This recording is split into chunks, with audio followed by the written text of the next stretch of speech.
வணக்கம். திரையரங்கம். குலாம் இது ஒரு இந்தி திரைப்படம்.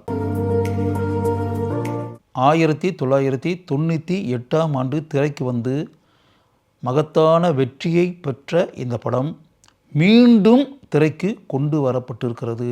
ரீரிலீஸ் அப்படின்றோம்ல, ரீரிலீஸாக இந்த திரைப்படம் கொண்டு வரப்பட்டிருக்கிறது.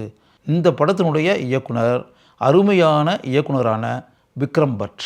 அமீர் கான் கதாநாயகனாக நடிக்க மிகச்சிறந்த நடிகையான ராணி முகர்ஜி கதாநாயகியாக நடித்திருக்கக்கூடிய திரைப்படம் இது. சித்தார்த் என்ற கதாபாத்திரத்தில் அருமையாக தன்னுடைய நடிப்பாற்றலை படம் முழுக்க வெளிப்படுத்தி இருந்தார் அமீர் கான். அலீஷா என்ற இளம்பெண்ணின் கதாபாத்திரத்திற்கு கச்சிதமாக பொருந்தி அந்த கதாபாத்திரத்திற்கு தன்னுடைய பண்பட்ட நடிப்பு திறமையை வெளிப்படுத்தி பெருமை சேர்த்திருந்தார் ராணி முகர்ஜி. ரஜித் கபூர் சித்தார்த் கதாபாத்திரத்தில் வந்த அமீர் கானுடைய அண்ணன் ஜெய் கதாபாத்திரத்தில் நடித்து அந்த கதாபாத்திரத்திற்கு பெருமை சேர்த்திருந்தார். படத்தை பொறுத்தளவில் இளமை ததும்பக்கூடிய காதல் காட்சிகள் நிறைந்திருந்தாலும் இது ஒரு ஆக்ஷன் திரைப்படம். படத்தினுடைய ஆரம்ப காட்சியிலேயே படத்தில் வரக்கூடிய சித்தார்த் கதாபாத்திரம் இருக்கு இல்லையா, அமீர் கான் ஏற்று நடித்த கதாபாத்திரம், அவர் ஒரு பாக்ஸர்.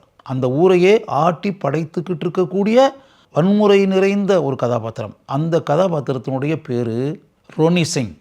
அந்த ரோனி சிங் கதாபாத்திரத்தில் ஆழமாக நடித்திருப்பவர் சரத் சக்சேனா. எப்படிப்பட்ட அயோக்கியத்தனமான செயல்களையும் சிறிதும் தயக்கமே இல்லாமல் செய்யக்கூடியவர். அவரிடம் உதவியாளராக பணியாற்றிக்கிட்டு இருக்கிறது தான் சித்தார்த்தினுடைய அண்ணன் ஜெய், ரஜித் கபூர். தன் அண்ணன் ஜெய் பணியாற்றக்கூடிய இடம் அப்படிங்கும்போது அவனுடைய பாஸாக இருக்கக்கூடிய ரோனி சிங்கை எதிர்த்து எப்படி சித்தார்த்து செயல்பட முடியும்? அதனால் அயோக்கியத்தனமான செயல்களை செய்யக்கூடிய மனிதன்தான் ரோனி சிங் அப்படின்றது ஒரு பக்கம் இருந்தால் கூட அதையெல்லாம் பொருட்படுத்தாமல் ஏற்றுக்கொண்டு அமைதியாக சித்தார்த் இருக்கிறான். அவன் எப்போ ஆவேசம் ஆகிறான் என்றால் அவனுடைய காதலியாக இருக்கக்கூடிய அலிஷாவுனுடைய அண்ணன் ஹரி பலமாக ரோனி சிங்கால் பாதிக்கப்பட்டு உயிரை துறக்கக்கூடிய ஒரு நிலை உண்டாகிறது. அதை நேரில் பார்த்த பிறகு சித்தார்த் எப்படி அமைதியாக இருக்க முடியும்? தன்னுடைய உயிருக்குயிரான காதலியின் அண்ணனின் மரணத்திற்கு மூல காரணமாக இருக்கக்கூடிய ரோனி சிங்கை எப்படியும் எதிர்த்து போராடுவது அப்படின்ற முடிவை சித்தார்த் எடுக்கிறான். அவனுடைய அண்ணன் ஜெய்யின் மரணத்திற்கும் மூல காரணமாக இருப்பவன் ரோனிதான். இப்படி பல மரணங்களுக்கும் காரணமாக இருக்கக்கூடிய சட்டவிரோத செயல்களின் அரசனாக இருக்கக்கூடிய அயோக்கியனான ரோனி சிங்கை இதற்கு மேலும் விட்டு வைத்தால் நன்றாக இருக்காது அப்படின்னு நினைக்கக்கூடிய சித்தார்த் அந்த மலையுடன் மோதுவது என்பதை ஆவேசமாக தீர்மானித்து எப்படி ரோனி சிங்குடன் மோதுகிறான், அவனுக்கு எப்படிப்பட்ட தண்டனை இறுதியில் கிடைக்கிறது, அதை எந்த அளவிற்கு வெறித்தனமாக செயல்படுத்தி காட்டுகிறான் சித்தார்த். இதுதான் படத்தினுடைய அவுட்லைன். இந்த சித்தார்த் கதாபாத்திரத்தில் மிக சிறப்பாக தன்னுடைய நடிப்பு திறமையை அமீர் கான் வெளிப்படுத்தி இருக்கிறார். படத்தினுடைய உச்சகட்ட காட்சியில் ஒரு அருமையான சண்டை காட்சி வருது. நீளமான சண்டை காட்சி, பாக்ஸிங் எல்லாமே கலந்த சண்டை காட்சி.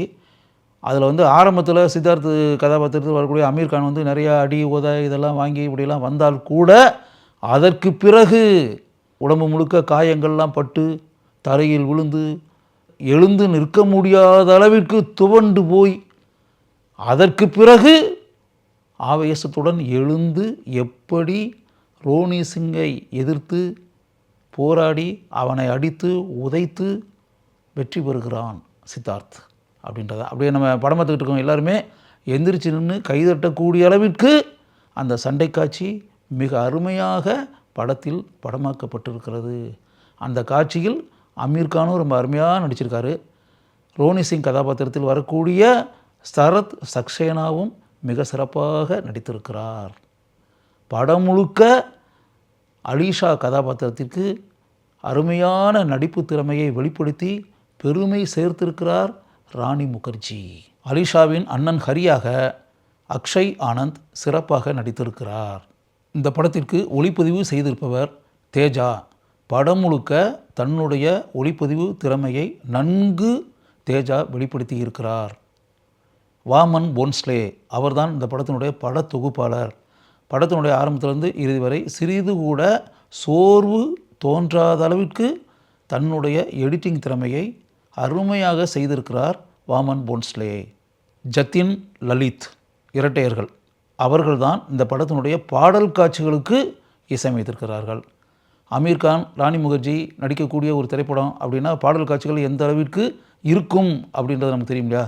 பாடலுக்கான மெட்டுகள் எந்த அளவிற்கு மனதில் தங்கி இருக்கக்கூடிய அளவிற்கு அமைக்கப்பட்டிருக்கும் அப்படின்றது நமக்கு தெரியும் இல்லையா? இந்த படத்தினுடைய பாடல்களுக்கான இசையமைப்பை மிகவும் அருமையாக இந்த இரட்டை இயக்குநர்கள் செய்திருக்கிறார்கள்.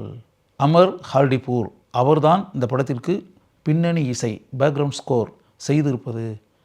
நன்கு இந்த படத்தினுடைய பின்னணி இசை அமைக்கப்பட்டிருக்கிறது என்பதுதான் உண்மை. அதற்காகவே பின்னணி இசை அமைத்த இந்த இசையமைப்பாளரை நான் பாராட்டுகிறேன். இதில் குறிப்பிட்டு கூறக்கூடிய இன்னொரு விஷயம் இருக்குது. என்ன அப்படின்னா, இப்போ ஃபிலிம்ஃபேர் விருதெல்லாம் கொடுக்குறாங்கல்ல, கொடுக்கும்போது சிறந்த படம், சிறந்த நடிகர், சிறந்த நடிகை இப்படிலாம் விருது கொடுப்பாங்கள்ல. இதுக்கு முன்னாடி நம்ம கேள்விப்படாத ஒரு விருது இந்த திரைப்படத்துக்கு கிடைச்சிருக்கு. என்ன அப்படின்னா, best scene of the year, அந்த ஆண்டின் சிறந்த காட்சி அப்படின்னு சொல்லிட்டு. இதுவரை ஃபிலிம்ஃபேரில் கூட வேறு எந்த படத்துலையும் அப்படி விருது வாங்கினதா நமக்கு தெரியல. அப்படிப்பட்ட ஒரு விருது இந்த திரைப்படத்திற்காக கொடுக்கப்பட்டு இருக்கிறது. Best scene of that year 1998. அது என்ன அப்படின்னா, படத்தினுடைய ஆரம்பத்தில் ஒரு காட்சி வருது. ட்ரெயின் வருது. ட்ரெயினுக்கு முன்னாடி அமீர்கான் ட்ரெயினை எதிர்த்து போகணும். ட்ரெயின் வருதுன்னா ட்ரெயினை எதிர்த்து அமீர்கான் போகணும். ட்ரெயினை நெருங்கணும். ட்ரெயின் வரும், அமீர்கான் போவார், ட்ரெயின் வரும், அமீர்கான் போவார், ட்ரெயின் வரும், அமீர்கான் போவார். அந்த ட்ரெயின் பக்கத்தில் வருது இல்லையா, வரும்போது அங்கேருந்து தப்பிக்கணும். உண்மையாகவே டூப்பே இல்லாமல் அமீர்கான் நடிச்சிருக்காரு. அதுதான் ஆச்சரியமான ஒரு மேட்ரு. நமக்கே படம் பார்க்கும்போதே நமக்கு பதைப்பு உண்டாயிரும். என்னையா இது இப்படி எடுத்துருக்காங்க, இப்படி ஒரு காட்சியா, ட்ரெயினே நெருங்கிருச்சு இவ்வளோ பக்கத்தில் அப்படின்ற மாதிரி. ட்ரெயின் பக்கத்தில் அமீர்கான் தப்பிச்சார்ல, அதனுடைய நேரம்னு ஒன்று இருக்குல்ல, செகண்ட்ஸு 1.3 செகண்ட்ஸ் தான். 1.3 செகண்ட்ஸ் வித்தியாசத்தில் அமீர்கான் ட்ரெயின்கிட்ட இருந்து தப்பிச்சிருக்காரு. தப்பிச்சு ஜம்ப் பண்ணியிருக்காரு. யோசிச்சு பாருங்கள், சிறிது தவறு இருந்தால் கூட அமீர்கானுடைய உயிருக்கே கேடு உண்டாக்கியிருக்கும்.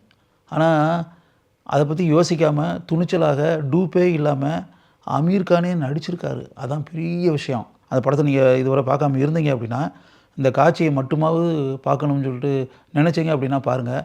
பார்த்தீங்கன்னா உங்களுக்கு இனம் புரியாத பதைப்பு, ஒரு நடுக்கம் உங்களுக்கு கட்டாயம் உண்டாகும். அமீர்கானை நிச்சயமாக பாராட்டுவீங்க. என்ன தான் சினிமாவில் துணிச்சலாக நடிப்பது அப்படின்னா கூட, இப்படி உயிரை பணயம் வைத்து ஒரு நடிகர் படத்தில் நடித்திருக்கிறாரா அப்படின்ற மாதிரி நினச்சி அமீர்கான் மேலே அளவற்ற மதிப்பு மரியாதையும் இயல்பாகவே உங்களுக்கு உண்டாகும்.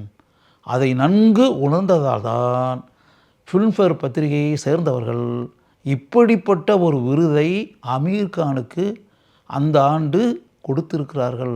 Best scene of that year. Kumar Sanu, Alka Yagnik, Udit Narayanan இவங்கெல்லாம் அந்த படத்தில் இருக்கக்கூடிய பாடல்களை பாடியிருக்கிறார்கள். அவர்களுடன் இணைந்து அமீர்கானும் தன் சொந்த குரலில் இந்த படத்தில் 2 பாடல்களை பாடியிருக்கிறார். உண்மையாகவே சொந்த குரலில் பாடல்கள் பாடிய அமீர்கானை கட்டாயம் நாம் பாராட்ட வேண்டும். 27 வருடங்களுக்கு பிறகு பார்க்கும்போதும் குலாம் திரைப்படத்தை நமக்கு பாராட்ட தோன்றுகிறது. இந்த படத்தினுடைய காட்சிகள் காலத்தை கடந்தும் ரசிக்கக்கூடிய அளவிற்கு இருக்கிறது என்பதை நம்மால் உணர முடிகிறது. அதற்காகவே இந்த படத்தினுடைய இயக்குனரான விக்ரம் பட்டை நான் மனப்பூர்வமாக பாராட்டுகிறேன்.